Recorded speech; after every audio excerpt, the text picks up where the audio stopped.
Bonjour Estelle, Salut Assina. comment tu vas? Écoute, très bien, très très Ouais. bien. En forme, suite à notre petit échange off, donc je ressens une montée vibratoire. Génial, ouais, je la ressens aussi.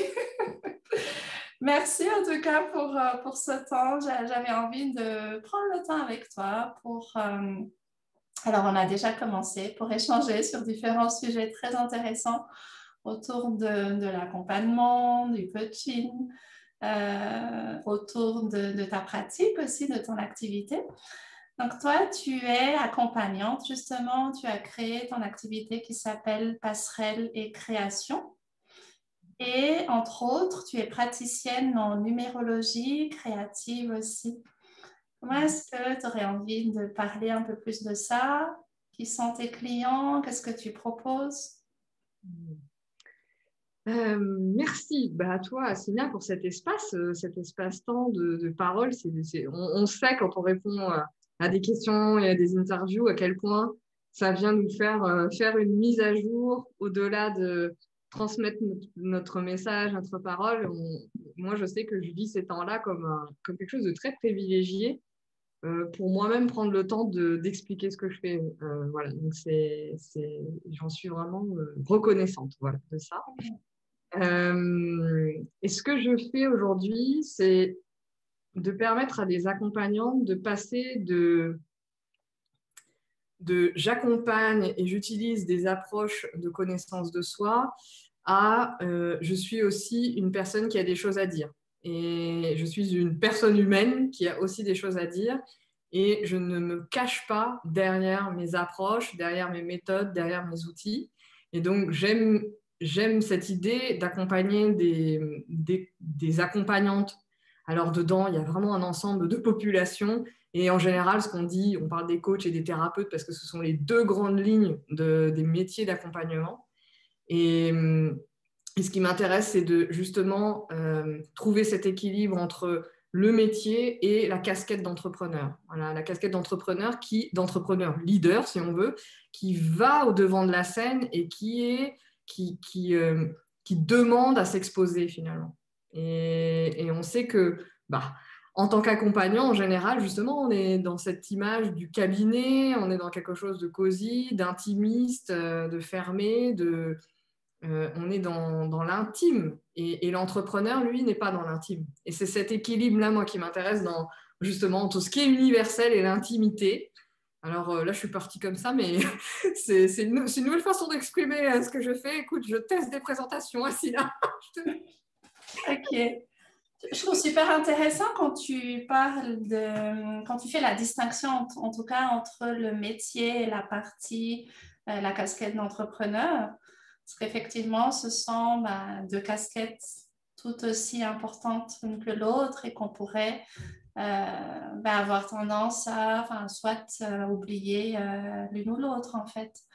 Euh, et comment est-ce que toi, tu arrives à combiner ces deux? Comment est-ce que tu jongles entre ces deux-là, la partie métier, la partie entrepreneur?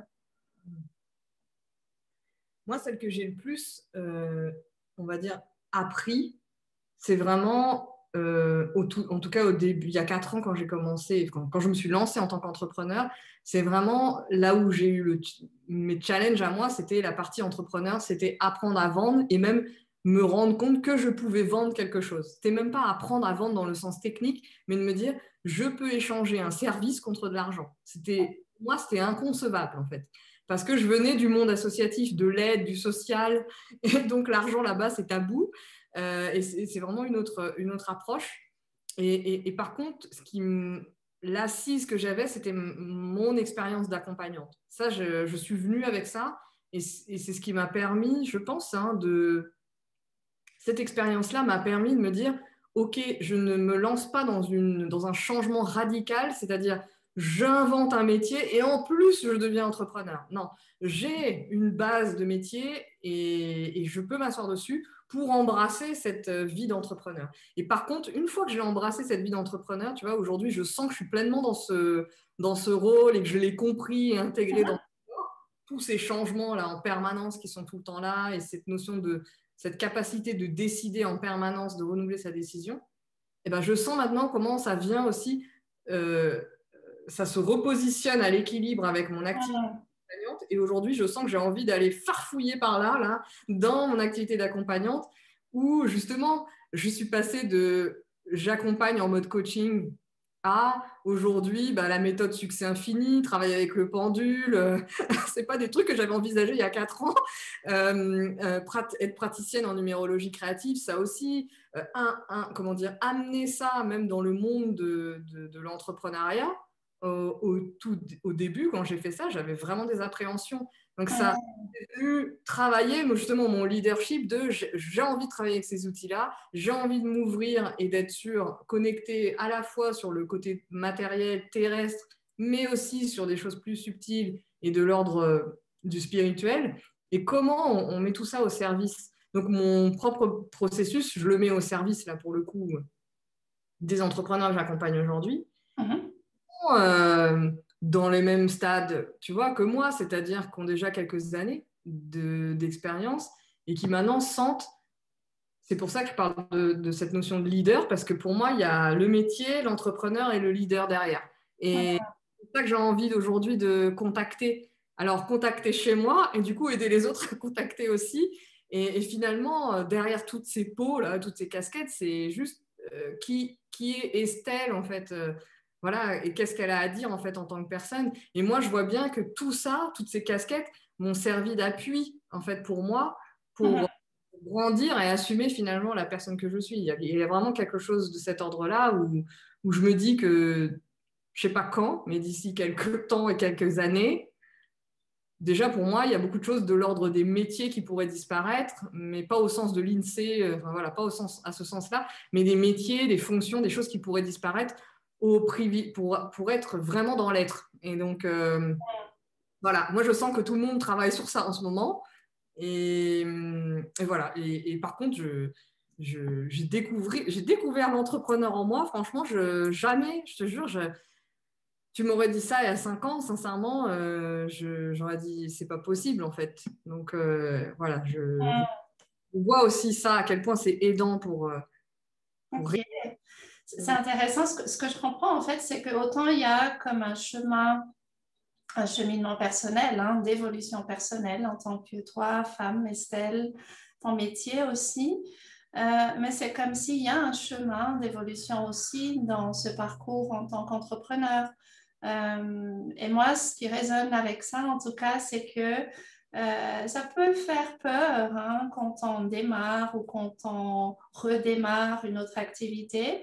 Il y a beaucoup de choses. Enfin, quand on démarre avec notre métier, justement, on démarre parce qu'on se lance dans un certain domaine d'activité, une certaine direction. Et puis là, on se rend compte qu'il y a ce côté entrepreneuriat où il y a différentes informations, différentes activités dont on doit s'occuper, de vendre, de communiquer, etc. Et ça peut représenter une certaine montagne d'activités.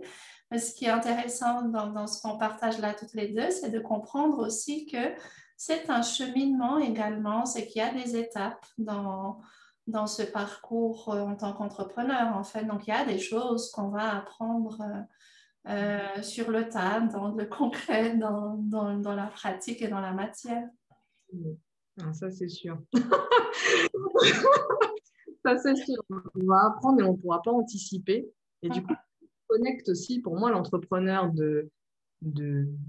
d'aujourd'hui. Enfin, je ne sais pas comment l'exprimer autrement, mais l'entrepreneur aussi qui passe par le mouvement des femmes entrepreneurs, pour moi, puisque si je parle juste de la France, clairement, en France, on est à 30% de femmes qui entreprennent. Donc, c'est quand même les statistiques, c'est une forme de réalité. Et de se dire, moi, en côtoyant aussi beaucoup de femmes entrepreneurs, je découvre quelque chose que je ne connaissais pas quand j'étais enfant, quand j'étais jeune, quand j'étais jeune adulte, que je ne côtoyais pas. Donc, c'est aussi, je vois bien qu'on est en train de fabriquer et de construire un autre modèle d'entreprise qui est beaucoup plus organique et qui est très connecté au vivant. Et donc, ce dont tu parles en termes de cheminement, je l'ai jamais entendu dans la bouche d'un chef d'entreprise classique, du monde classique en fait. Et donc, je sais pas c'est quoi l'autre mot que classique, mais du monde dans lequel on a tous évolué. Et donc, il y a quelque chose aussi de cet ordre-là, moi, qui me parle de quels sont les modèles qu'on est en train de construire à partir de nous, dans cette histoire de vivant et d'être connecté au vivant et à l'organique en nous, et du coup, qui n'est jamais stable. Et d'ailleurs, ce qui est stable, c'est le changement. Et donc, voilà, comment on fait pour surfer là-dedans et en trouvant des sécurités là où on peut, tout en continuant à être créative, en fait, et à porter notre voix sur la place publique. Ça, c'est un gros sujet pour moi, porter sa voix sur la place publique. Et donc, et avec les outils qu'on a aujourd'hui avec le web, ben justement, j'ai plus besoin d'aller toquer dans un grand média et supplier et de jouer le jeu peut-être qui n'est pas le mien dans un grand média. Mais par contre, je peux prendre mon téléphone et parler. Et même s'il y a 3 personnes qui regardent, ce sera toujours 3 personnes qui regardent. Donc, il y a cet enjeu-là que je trouve très lié aussi aux femmes, au monde dans lequel comment le monde a évolué depuis des millénaires par rapport aux femmes et à ce qu'on est en train de faire par rapport aussi à la planète, etc., etc. À tous les enjeux, enfin, moi, je vois tous les enjeux qui sont en train de se jouer et ça nous dépasse, en fait, ça nous dépasse. C'est là que c'est intéressant de se dire, ah, mais ouais, ces fameuses questions de c'est quoi ma mission, c'est quoi toutes ces questions-là, en fait, à un moment donné, on touche du doigt à travers cette activité d'entrepreneur à partir du moment où on laisse passer justement ce flow et ce flux, tout ce qu'on veut là, la vie en fait, tout simplement. On ne bloque pas ça en se disant c'est un métier, donc c'est mental, donc moi mon entreprise elle doit grandir comme ça et pas autrement. Enfin, toutes ces questions qui peuvent nous arriver et qui évidemment, ça ne veut pas dire de pas du tout mettre de mental ou de stratégie, bien au contraire, mais c'est à la juste place. Voilà. Ok. En fait, on est en train de, quand je t'écoute, c'est qu'on est en train de réinventer, de consolider, hein, aussi parce que ça fait un moment qu'il y a différents mouvements autour de ça, autour d'une autre forme d'entrepreneuriat finalement, quand tu parles d'un entrepreneuriat qui est tourné vers le vivant. J'entends en termes d'impact, en termes d'être beaucoup plus dans une certaine conscience aussi de quelle est la place de notre entreprise, quel est l'impact qu'on peut avoir, mais dans ce côté vivant, d'organique aussi, dans la manière de travailler, avec quels outils, tu parles de l'informatique, d'utiliser toutes sortes de technologies qui sont là aussi. Et l'entrepreneuriat féminin aussi, je trouve très intéressant parce que ça veut vraiment dire qu'il y a des mouvements qui sont là, qui sont en train d'avancer. Et c'est intéressant d'en prendre conscience et nous, chacune individuellement, comment est-ce qu'on le fait à notre sauce aussi, hein, finalement. C'est ça que je trouve super intéressant. C'est ça notre richesse, tu vois, quand on parle aussi de la notion de concurrence. Il y a beaucoup d'accompagnants, de coachs, de personnes à pratiquer diverses choses et à accompagner les entrepreneurs, si on prend ce focus en plus.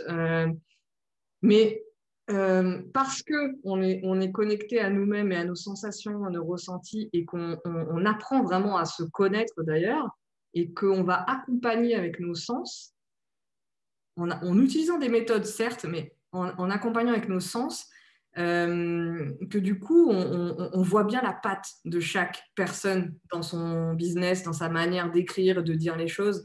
Des fois, on va même dire le même message, mais il y aura tellement de nuances derrière. C'est là qu'on voit en fait qu'on a justement notre place en fait et notre unicité. Et c'est vrai que peut-être ça ne se voit pas de l'extérieur, je ne sais pas, on a peut-être un job à faire, nous, pour le grand public, j'en sais rien, mais il y a plein de personnes qui écrivent des livres, qui arrivent justement à faire sortir ce qu'on fait au niveau du grand public. Et je pense que voilà, on est dans ce mouvement-là aussi où l'entrepreneuriat féminin, où les femmes ont fait aussi le job de guérison, de nettoyage, de ceci, cela au niveau collectif. Et que là, il y a cet appel à dire et à exprimer en fait à l'extérieur. En fait. Il y a cet ordre-là. Et avec chacune, nos histoires et nos pattes et nos touches, nos couleurs. Et en même temps, on a une énorme faculté à réunir, à fédérer et à se rassembler. Et ça, pour moi, c'est extrêmement important dans le sens où on sait on sait toucher notre unicité et en même temps, on sait faire collectif et jouer collectif. Et pour moi, ça parle du vivant et ça parle aussi du monde dans lequel je vis aujourd'hui à travers l'entrepreneuriat, mais je ne le vis pas forcément partout ailleurs. Donc, c'est ça. Voilà. Donc on voit les process partout finalement. C'est ça qui donne confiance aussi ou espérance, peu importe. Ça résonne fort en tout cas pour moi quand tu parles à la fois d'unicité et cette intelligence, en tout cas moi que j'appelle intelligence, à la fois d'être dans le collectif, mais c'est autant vraiment de valeur d'énergie que nous sommes appelés à incarner dans l'ère du Verseau. On y est, on est là. Et effectivement, le féminin, moi je crois fortement aussi, porte ça. Ça ne veut pas dire que les hommes ne le portent pas. On a tous cette part de féminin masculin. Et je pense qu'en tant que femme particulièrement, on a un enjeu particulier. On a une fenêtre d'opportunité, je pense vraiment, pour pouvoir oser porter ça plus loin, oser se rendre visible avec ça aussi. Totalement, ouais, exactement. Parce que ça peut être délicat, je pense, à mettre en avant. Tu vois, par exemple, on parle de numérologie, mais la première fois que j'étais accompagnée par une personne, elle utilisait les tarots, etc., mais elle n'en parlait pas dans le grand public. Ouais, j'allais te demander ça exactement parce que tu parlais tout à l'heure de certaines appréhensions justement par rapport à comment amener ces outils ou ces approches, ces sensibilités beaucoup plus énergétiques, plus subtiles dans le côté structurel de l'entrepreneuriat. Toi, justement, Estelle, donc aujourd'hui, toi, tu utilises la numérologie dans ton accompagnement, mais quelles auraient pu être ces appréhensions-là? Qu'est-ce que tu as dû dépasser comme crainte pour pouvoir réunir tout ça?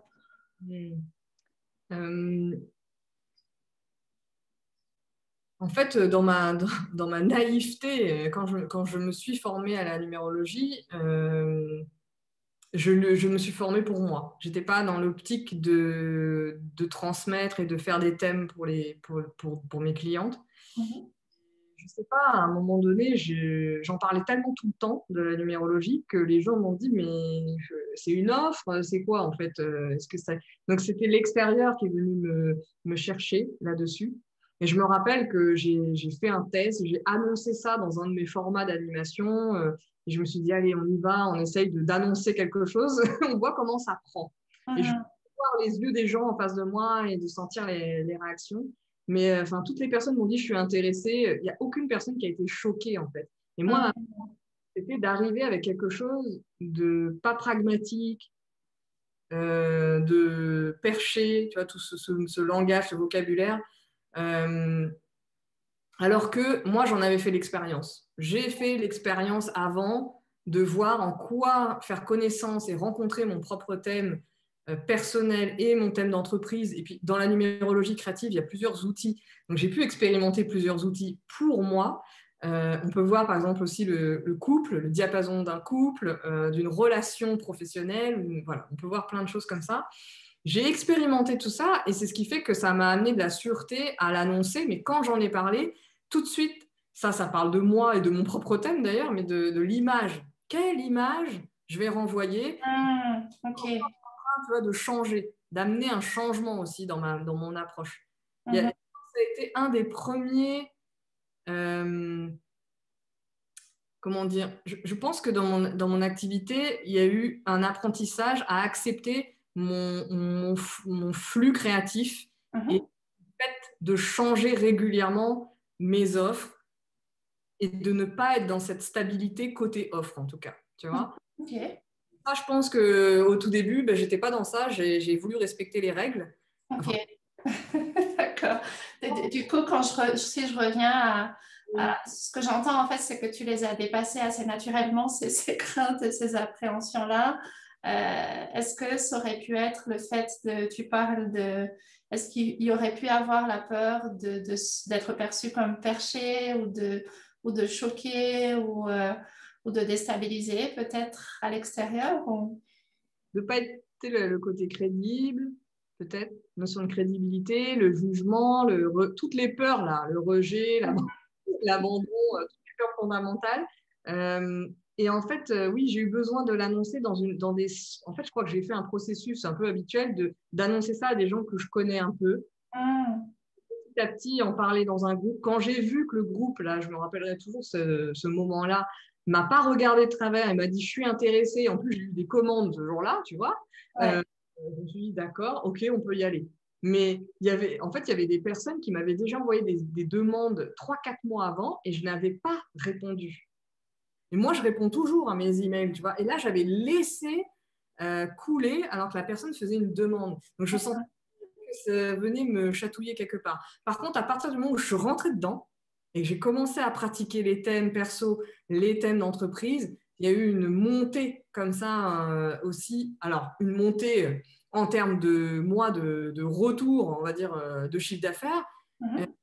d'attirer aussi un nouveau type de client ou une nouvelle clientèle qui était justement tournée sur cette notion de sensibilité très pragmatique, mais qui était ouverte à des choses du sensible et qui Mm. avait besoin d'une passerelle pour y aller. Et donc, en ayant fait le job, je pouvais amener les autres à le faire, tu vois. Et il y a très peu de gens qui sont... ah oui, dans l'autre sens, il y a eu des personnes qui sont venues aussi qui étaient très dans le sensible et qui cherchaient du pragmatisme. Et le pragmatisme, on le voit aussi dans la numérologie parce que c'est un outil qui peut être aussi qui est très terre à terre finalement, parce que ça dépend comment tu l'abordes ou comment toi tu veux que je rentre dedans pour toi. Donc il y a vraiment, on peut faire beaucoup de choses avec cet outil-là. Et moi, je suis juste médiatrice, là, pour le coup, des nombres pour que les gens aillent capter ce qu'ils peuvent capter à l'instant T où on se voit, en fait. Et Ok. dans les peurs, il y avait ça. Le fait je pense, le jugement et le fait de ne pas assumer, de ne pas pouvoir peut-être expliquer Mhm. quelque chose qui n'est pas facile à expliquer. Mhm. Et ouais, et puis c'est super intéressant, on parlait de leadership aussi en préparant cet échange avec toi. Là, j'entends par rapport à ces craintes, ces appréhensions, la peur de jugement, etc. Il y a quelque chose, à un moment donné, de oser dire, en fait, oser exposer les choses. Alors, toi, dans ce que tu partages, c'est que tu as commencé à partager ça, si je comprends bien, dans un cercle, peut-être un premier cercle déjà, voir comment est-ce que ça résonne. Et puis finalement, on découvre qu'on peut se faire tout un tas d'idées et que finalement, il y a des personnes qui sont exactement dans l'attente, dans le besoin, dans ce qu'on propose, mais des fois, on focus sur autre chose, en fait, à se dire, mais ça ne va pas être compris, ça ne va pas être reçu. Euh, Et tu sais, je dis souvent aux personnes, mes clients, j'ai dit, mais moi, je vous attends. C'est quand tu sors ton offre que je vais pouvoir. C'est comme si j'accompagnais l'autre à accoucher de son offre, que moi, tu vois. Donc, et donc là, j'ai senti que les gens qui étaient là, c'est comme s'ils attendaient déjà depuis un moment où je sorte quelque chose de cet ordre-là. Et tu vois, j'en suis venue à faire des thèmes perso, effectivement, auprès de mes proches collègues entrepreneurs qui ont tout de suite validé et vu l'intérêt sur du collectif. Et ensuite, maintenant, j'en suis, tu vois, depuis le mois de décembre, à faire des guidances, et ça, j'aurais jamais cru, à faire des guidances sur les énergies du mois de manière collective. Et ça, c'est encore un autre palier que de prendre cette place. Et là, ma crainte, c'était, je vais passer pour une personne qui fait de la voyance ou qui fait des trucs un peu, tu vois. Voilà. un peu ésotérique. Mais maintenant, en fait, j'ai envie de jouer avec ça. J'ai envie de... mais en fait, de toute façon, si j'ai envie de faire de la voyance, bah, voilà, pourquoi pas, c'est quoi le problème, en fait, tu vois. Donc, il y a aussi ce côté, mais allons-y, quoi, jouons. Bah, quoi. S'approprier les choses aussi, on a parlé tout à l'heure aussi, tu as parlé de comment est-ce qu'on peut se positionner avec nos approches, avec nos outils, avec tout ce qui existe et pouvoir y mettre de soi, en fait, peu importe les dénominations, peu importe les pratiques, d'ailleurs, que ce soit voyance, médiumnité, etc. Mais comment est-ce on se réapproprie tout ça à notre manière? Tout à fait. Et je trouve que ça, c'est aussi dans l'air du temps, dans le sens, tu sais, où d'un côté, effectivement, il y a coach thérapeute, et puis de l'autre côté, médium, chaman, voyance, guidance, enfin tout ce que tu veux. Et cette réunion des approches, en fait, et parce qu'il y a d'un côté les gens qui étaient plutôt dans l'ombre et plutôt cachés, les coachs et les thérapeutes qui finalement sont les mêmes personnes, mais qui sont en train de se réunir d'un point de vue collectif, mais aussi d'un point de vue personnel à l'intérieur. C'est-à-dire, moi, mon côté visionnaire ou médium et mon côté coach qui va parler de business et d'argent, eh ben, ça se réunit à l'intérieur, mais ça se réunit pour le collectif aussi. Donc, voilà. Et c'est pour ça que même dans les grands médias, on parle de ça maintenant aujourd'hui. C'est bon, ça commence à passer d'une manière crème. Et parce que aussi, nous, on est en train d'assumer ça et donc on fait le job. Ouais, super. En fait, c'est d'arrêter de segmenter, de fragmenter, de catégoriser aussi. Et comme tu dis, que ça soit intérieurement dans ce qu'on nous on incarne. Et forcément, ben, c'est ce qui se reflète à l'extérieur, c'est ce qui continue à évoluer à l'extérieur aussi. Complètement. Ouais. Cette notion de réunification. Ouais, vraiment, moi, ça, je le sens fort aussi, à vraiment récupérer ben, toutes les parties de qui nous sommes et d'arrêter de se dire, ben, je dois choisir entre ça ou ça et être pleinement tout, en fait. Ça ouvre juste à une infinie de possibilités en même temps. Et comment est-ce que tu utilises particulièrement la numérologie? Je trouve très intéressant en fait.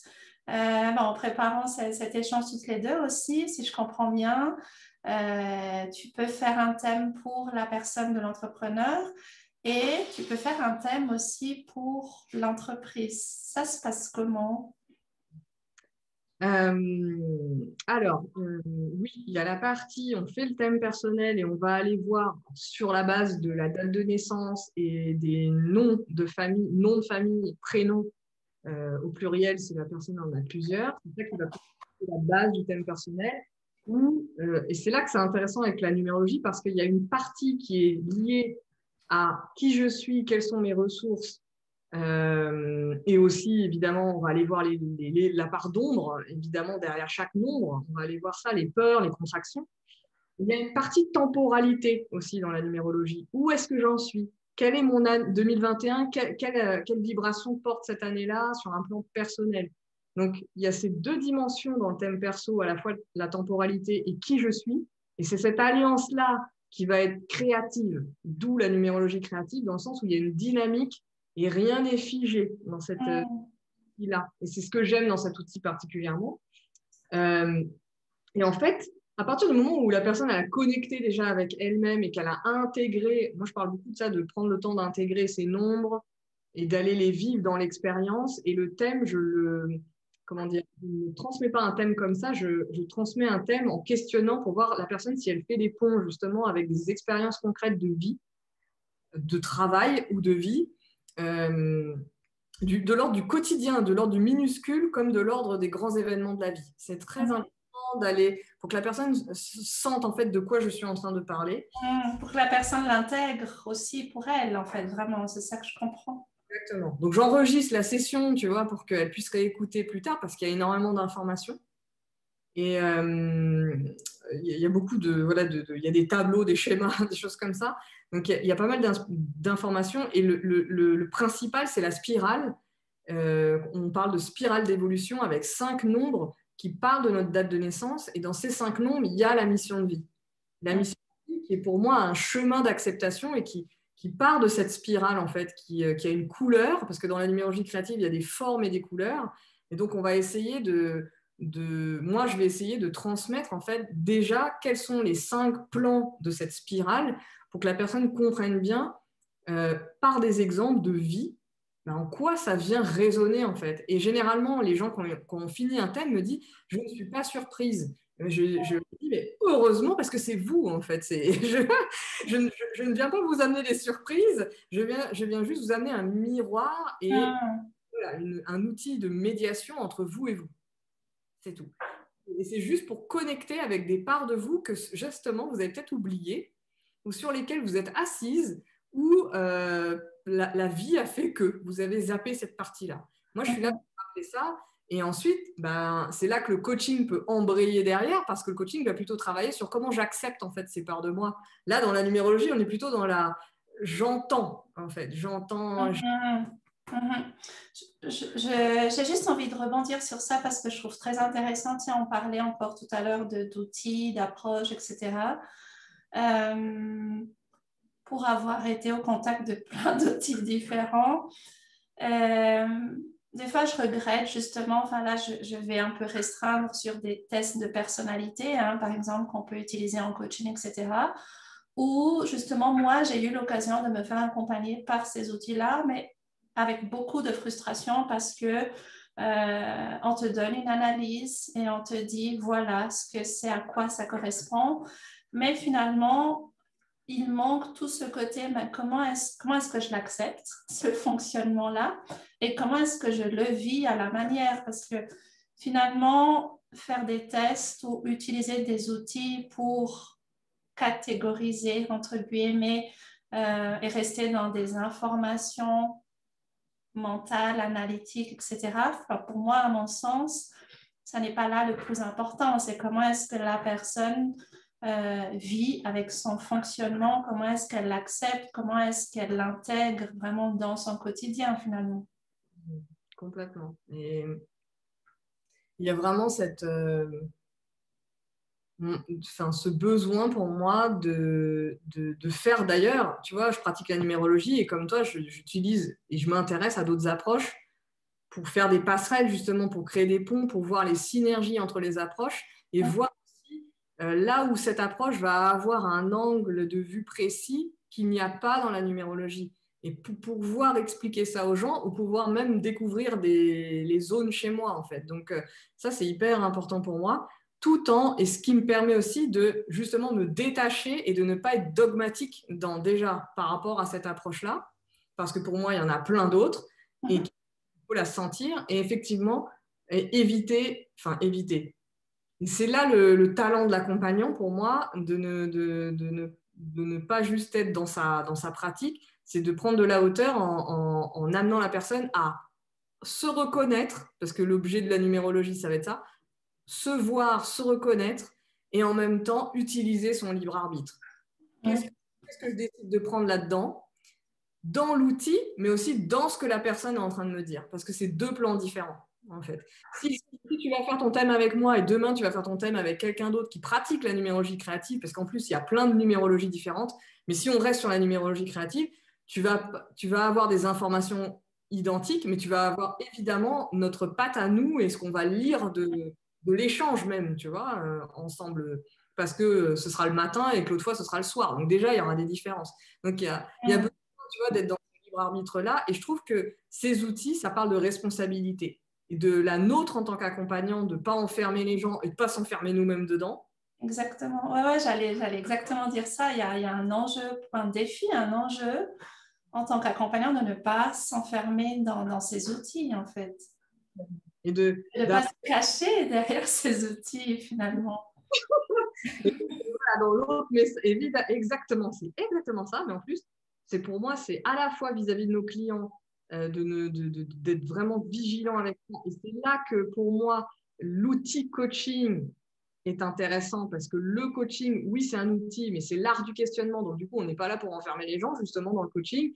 Donc, combiner le coaching avec la numérologie, ça donne quelque chose où, en fait, moi, je redonne le pouvoir, où je renvoie, si jamais on voulait me donner du pouvoir, moi, je te dis, non, c'est à toi le pouvoir. Donc, c'est ça aussi, pour moi, dans notre ère d'accompagnement, on est là pour ça. On n'est pas là pour garder, comme on parlait, le pouvoir sur les autres et puis la dépendance, finalement, aux outils.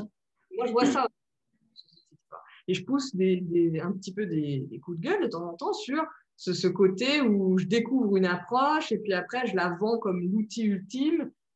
Et en même temps, les personnes vont faire que de l'informationnel et vont dire qu'ils font de l'accompagnement. Bah non, en fait. Moi, je préfère quelqu'un qui me dit, j'ai découvert cet outil, je fais de l'information, je te délivre de l'information sur ton thème. Par contre, je ne t'accompagne pas à l'intégrer. Et c'est là l'intelligence aussi du client, des clients, mais parce qu'on a été pédagogue. Nous, on a fait le job de pédagogie pour expliquer aussi.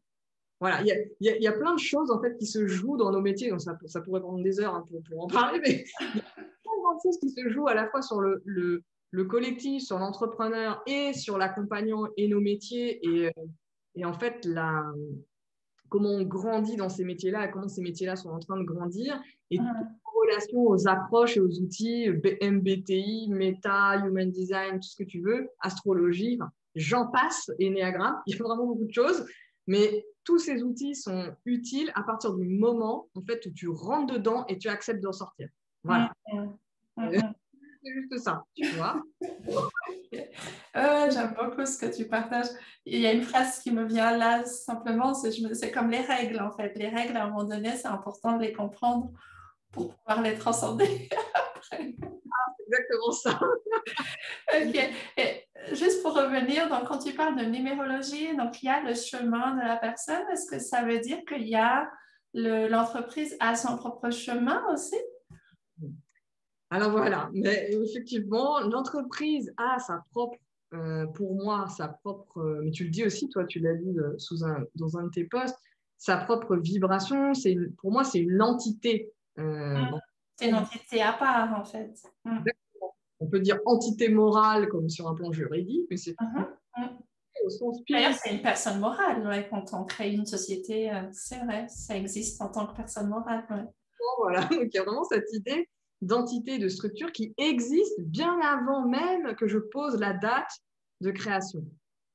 Et la numérologie vient mettre une carte, moi j'appelle ça comme un business model, mais version numérologie, avec des nombres, sous forme là pour le coup de tableau, ce qui permet de aussi quand même rassurer le mental, là pour le coup, juste avec le tableau. Et on va aller voir la mission de l'entreprise, la notion du service, la vibration du service de l'entreprise sous forme de nombres, les aides dont a besoin l'entreprise, la stratégie de développement, comment on démarre un projet à l'intérieur de cette entreprise, le but de l'entreprise. Alors, il y a plein de champs comme ça qu'on va aller voir sous forme de tableau, avec des nombres qui vont porter une vibration particulière, un symbolisme particulier. Et de la même manière, moi, je vais exposer, on va dire, les généralités par rapport à ces nombres, et la personne va me dire, bah oui, moi, je fais ça. Voilà, donc, un chemin, on visite le tableau. Là, ça devient vraiment une collaboration parce que la personne de l'entrepreneur a son chemin, sa mission, ses enjeux. Et là, je trouve très intéressant que tu l'illustres de cette manière. Mais à un moment donné, il y a cette rencontre. Il y a le choix aussi de la personne, de nous en tant qu'entrepreneurs, de dire dans ce que mon entreprise me transmet, me communique, dans ce qu'elle a envie, elle, d'incarner, qu'est-ce que je laisse passer à travers moi? Qu'est-ce que je décide de matérialiser, de manifester aussi, en fait? Est-ce que c'est ça? C'est exactement ça. Moi, je parle de rencontre. Pour moi, quand je fais la séance, j'appelle ça à la rencontre de ton entreprise. Et donc, c'est vraiment comme si j'étais en train de présenter quelqu'un. Moi, je le vis comme ça. Et il y a la mission d'entreprise, mais il y a aussi l'année. Donc, c'est intéressant aussi de voir, par exemple, j'ai des clientes en fait qui vont avoir une numérologie personnelle où elles vont sentir qu'il manque de structure, elles vont se dire mais où est le cadre, on va parler de certains nombres et elles vont dire oui, je suis un peu dans le flou. Et comme par hasard, la structure va porter des nombres qui sont complémentaires en fait à elles. Et c'est ça qui va être intéressant et on va décortiquer. Et c'est pour ça qu'il y a besoin qu'elle comprenne d'abord son thème perso avant de faire ça, parce qu'elle va comprendre ce qui se joue de manière vraiment très fine entre elle et son entreprise. Et c'est ça qui est intéressant. Et ensuite, il y a un truc très marquant, c'est il y a l'enjeu et l'année personnelle de la personne, ce qu'elle va sentir pour elle sur un plan personnel en disant « Ah, en 2021, il y a ça qui se joue pour moi », de manière consciente ou inconsciente, et elle va conscientiser aussi, mais mon entreprise, elle aussi, elle a une année personnelle avec des enjeux. Est-ce que est-ce que je suis en train d'honorer ces besoins-là? Je suis en train de penser à moi avec mes peurs et mes machins, là, mais en fait, est-ce que je suis en train de nourrir mon entreprise? Est-ce que je suis à son service aussi, en fait? Il y a ça. Ouais, puis je trouve super intéressant, encore une fois, parce que moi, je peux rencontrer différentes personnes au démarrage de leur entreprise, et puis en particulier, hein, quand on est solopreneur, par exemple, euh, on peut se fusionner, hein, carrément avec son entreprise, avec tout ce que ça comporte de responsabilité, de la difficulté de poser des limites. Enfin, je vois que ça te parle. Et je trouve que c'est super intéressant de prendre conscience à la fois de ces deux identités-là, de ces deux entités-là, pour pouvoir justement se positionner avec ça, trouver nous notre place, pouvoir nous exprimer et créer ce partenariat-là, en fait. Ça veut dire qu'on n'est pas obligé de tout porter, de tout résoudre. Et ça, je trouve vraiment formidable. Et moi, personnellement, c'est quelque chose qui a énormément changé l'expansion de mon activité parce que ça fait un moment que je travaille en tant qu'indépendante. J'ai eu différentes activités. Mais j'étais justement dans ces états de fusion, de complète identification et qui ont fait que ça limite aussi à un moment donné. Oui, cette notion de limitation et comme tu dis, moi je parle de mes clientes qui font les thèmes, elles voient en fait, elles étaient en résistance justement en disant, tu sais, ce fameux message, mon entreprise c'est moi. Et je le comprends parce qu'il y a une étape, mais c'est vraiment lié à l'étape d'enfantement, tu vois. Ouais, pareil, c'est vrai, c'est juste. À un moment donné, il faut se lâcher, ouais. Lâcher et puis apprendre à vivre ensemble, en fait, à avancer ensemble. Exactement. Et en tant que partenaire. Et du coup, en tant que partenaire, en tant que coéquipier, peu importe comment on le voit, mais du coup, sentir effectivement qu'on n'est pas seul. Et ça, c'est intéressant de dire, ah mais oui, j'ai pas forcément de collaborateurs, mais en fait, j'ai une entreprise qui, elle, a des ressources. Comment je les utilise ou pas? Est-ce que je suis en lien avec elle? Est-ce que je suis à l'écoute de mon entreprise? Et distinguer ce qui est vraiment, qui fait partie de nous et de nos enjeux propres. Et donc ça demande beaucoup de conscience, du temps d'observation, du temps d'analyse, et ça demande de sortir de la tête du guidon. Donc clairement, c'est quelque chose aussi pour moi qui est de l'ordre de l'entreprise du futur, dans cette idée d'organique et de vivant. Ben voilà, c'est pour ça que je dis que l'entreprise est vivante et qu'elle est, enfin voilà, elle est à côté, quoi, ou on est dedans, peu importe. Et ça peut aussi être aidant le jour où on veut faire rentrer des gens dedans, où on veut Exactement, ouais. pouvoir expliquer, en fait, en plus dans la numérologie, il y a une case ambiance, donc il y a vraiment l'ambiance de ton entreprise, comment toi tu la vis, mais du coup aussi comment les autres vont la sentir. À partir du moment où tu mets de la conscience là-dessus, tu vas te détendre pour pouvoir déléguer ou collaborer, enfin peu importe. Et c'est vrai que mes clientes, tu vois, elles parlent de diffusion. Il y a une vidéo là avec Cindy qui dit j'ai défusionné parce que pour moi, mon entreprise, c'était mon bébé, c'était moi.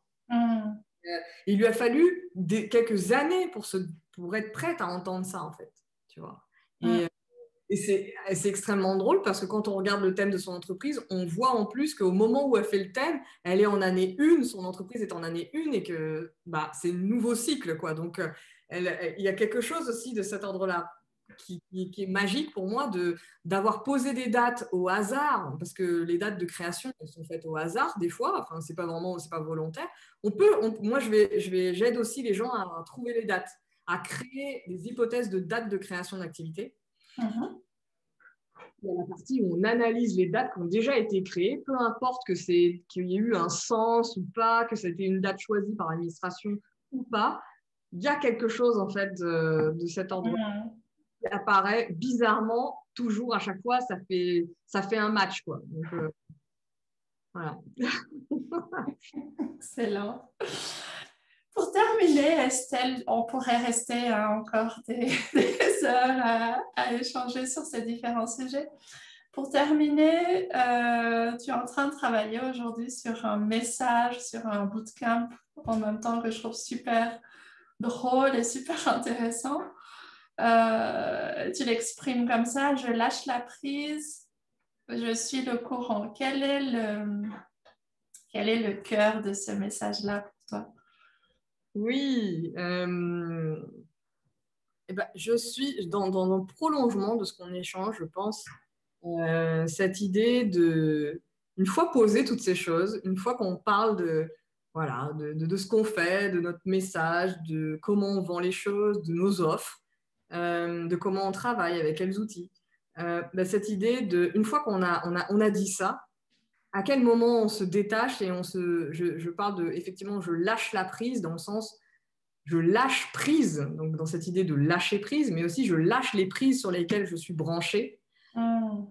Donc que ce soit des gens, des groupes, des outils, des formateurs aussi. Des fois, on est très fidèle, on est dans la loyauté vis-à-vis de formation. Mm. Moi, je peux te dire que j'ai pratiqué. C'est intéressant, j'entends le mot loyauté hein, avec ça et c'est tout à fait, c'est tout à fait compréhensible, mais oui, oui, ça me parle bien. Je pense que c'est une des grosses prises de conscience aussi à avoir sur comment je sors de tout ça, je me déplugue de là où je suis rentrée justement et de là où j'ai branché des choses et je me suis branchée énergétiquement à des approches, à un ordinateur, à ma voiture, à tout ce que l'on veut, à des gens et à ma propre pratique ou voire même à mon passé en mode bah, j'ai toujours fait ça, donc je ne pourrais pas faire autre chose, je ne changerai pas. Je Mm. suis mission de vie 3, je ne peux pas faire ça hein, parce que je suis mission de vie 3. Non, non, non, non, non. Donc, il y a cette idée de je lâche prise, je lâche la prise, je suis le courant dans cette idée de je suis du verbe être et en même temps, je suis du verbe suivre, le courant emporté par la vie. Et voilà. Donc, ce bootcamp, c'est une journée, c'est vraiment pour justement, à la fois les artistes, je disais tout à l'heure, les artistes et les accompagnants, dans cette idée de ne plus ou ne pas, ou essayer au moins, ou conscientiser qu'on est en train de se cacher. Et on se cache par peur. Mm. Euh, et c'est OK de le faire et d'en avoir conscience. Et quand on est prêt à ne plus se cacher, ben, c'est là que c'est intéressant de venir par chez moi pour se montrer et donc voilà, cette journée-là, c'est vraiment pour jouer en fait avec nous et être dans cette dérision de oui, nous sommes tous des joueurs ici là. Donc voilà, et on a nos propres règles, mais justement, créons nos règles plutôt que d'adopter les règles des autres. Débranchons-nous des règles des autres, d'autorité intérieure plutôt que de remettre sa puissance et son autorité à tout l'extérieur et le monde entier plutôt que chez soi et revenir et réhabiter en fait son corps dans cette idée de je suis une humaine sur Terre et j'ai des choses à faire et en plus j'en suis capable. Donc voilà, je peux me débrancher, je peux vivre seule. Je n'ai pas besoin de cordons dans tous les sens. Mm. Les Mm. cordons sont invisibles. Ouais, je trouve l'image très, très forte et très parlante. Enfin, c'est quelque chose qui résonne beaucoup pour moi dans mes accompagnements aujourd'hui aussi, de libérer les attachements, de se libérer hein, de nos attachements. Et comme tu le dis très exactement, ça peut être autant physique, ça peut être des personnes, ça peut être énergétique, ça peut être ben, tous les anciens schémas qu'on pourrait se dire, ben, j'ai toujours fonctionné comme ça, donc on va continuer comme ça. Et, euh, et puis, moi, je veux vraiment de couper tous ces liens-là, en fait, pour pouvoir se nourrir autrement aussi, parce que tous ces liens, tous ces tuyaux, hein, on peut imaginer, visualiser, ben, ce sont autant de pertes d'énergie, autant de pertes de pouvoir, autant tu sais, c'est marrant, j'ai le mot de... Ben, ce sont différents liens qui peuvent nous vampiriser, en fait, nous vider de qui nous sommes. Et c'est des fuites en fait, comme des fuites Hmm. énergétiques, des fuites d'eau. Et donc, il y a quelque chose qui nous demande de colmater. Et c'est pour ça, dans cette idée des approches, si on parle juste le focus des approches de connaissance de soi en tant qu'accompagnant, ben, c'est de se dire, OK, est-ce que je peux me détacher de ça?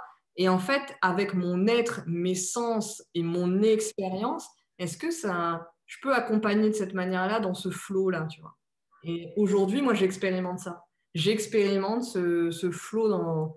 J'ai pas encore, tu vois, c'est en place, je ne l'ai pas encore verbalisé, je ne l'ai pas encore écrit, parce que justement, parce que je fais avec qui je suis, je ne sais pas comment écrire tout ça. Donc, je n'ai pas un talent fou pour écrire des offres sur mon site, mais je sens ce lâcher prise, justement. Et c'est là que je suis dans ma puissance, en fait. Et je sais que j'ai encore plein de cordons branchés, hein. Donc, je vois aussi, mais c'est cette idée, en fait, c'est pas de se dire, il faut que j'arrive à la perfection d'être débranché, mais plutôt de se dire, j'arrive à voir. Et puis, déjà, le job, il est fait, en fait. Voilà. Et après, on peut jouer avec ça. On peut se dire, je reste branché par là, parce que c'est OK pour moi maintenant et j'en ai besoin. Donc, voilà. Mais en tout cas, d'en avoir conscience. Et moi, je vois ça aussi beaucoup sur les personnes, effectivement. Quand on suit dans nos loyautés envers des mentors, des coachs, enfin, peu importe, on peut même être loyal envers nos clients. Il y a des personnes qui sont tellement branchées à leur communauté qui n'osent même pas changer d'activité alors que ça fait 15 ans qu'ils ont envie de changer. Exact. Exact. Et ce Donc, sont autant de liens qui sont importants à conscientiser et dont on peut se libérer, effectivement. j'en parle en ayant tout le temps peur de ça. Je n'en parle pas en étant détachée, j'en parle parce que je sais que moi, ça me demande aussi à chaque fois, tu vois, d'une dose de courage, dans le sens de cœur, pour y aller, en fait, tu vois. Et c'est là que je trouve intéressant nos réseaux sociaux. Et moi, j'utilise l'espace Instagram pour ça, parce que c'est là que je viens faire travailler mes peurs et ma parole dans ces espaces sécurisés avant peut-être de l'exposer plus largement. Tu vois. Je sens aussi ça, de voir où est-ce qu'on peut s'entraîner, parce que c'est intéressant et important. Oui, j'allais dire, j'aime beaucoup dans ton énergie ce côté, tu as ce qui résonne, en tout cas une approche de l'entrepreneuriat avec un côté de jeu, d'expérimentation, d'amusement aussi, de quelque chose de joyeux. Moi, c'est quelque chose qui résonne pour moi parce que je trouve que c'est important aussi. On peut tout à fait avancer, prospérer en tant qu'entrepreneur et avec un côté dans l'expansion, dans une expansion joyeuse, amusante, et puis sortir de tous ces différents carcans dans lesquels on pourrait s'enfermer, en fait. Complètement. Et puis là, pour le coup, être dans ce message que l'on porte, je suis et point. Je suis et dans cette idée de connexion d'âme à âme, d'être à être, d'humain à humain, en fait. Et voilà, donc c'est revenir à cette notion d'essence, de toute façon, d'essence, et comprendre que oui, on a besoin de s'appuyer sur des choses, mais une fois qu'on s'est appuyé, on peut aller vers autre chose. Donc, de toute façon, on le voit bien, on se forme à quelque chose, on pratique, puis tout d'un coup, poum, il y a quelque chose d'autre qui arrive. Et c'est logique, en fait. Donc, et parce qu'on laisse ce flow-là et ce flux-là. Et en plus, en devenant entrepreneur, on a déjà débranché quelque chose. C'est vrai. Et après, on se rebranche. Ça serait quoi le mot de la fin, Estelle? Oui, le mot de la fin. Le mot de la fin, eh ben, écoutez, le mot de la fin, c'est jouons notre jeu, J-E. Jouons notre jeu, J-E-U. Donc, voilà, avec nos propres règles. Et ensuite, défaisons les règles. Et voilà, c'est ce cycle permanent, en fait. Et c'est pas fatigant, hein, parce qu'on peut penser que c'est fatigant. Mais c'est parce qu'on s'habitue à ce changement-là et à ce flow, à ces cycles de vie, qu'en fait, on en fait des nouvelles habitudes. Super. Merci en tout cas. Merci pour cet échange. Pardon. Comment est-ce qu'on peut te trouver?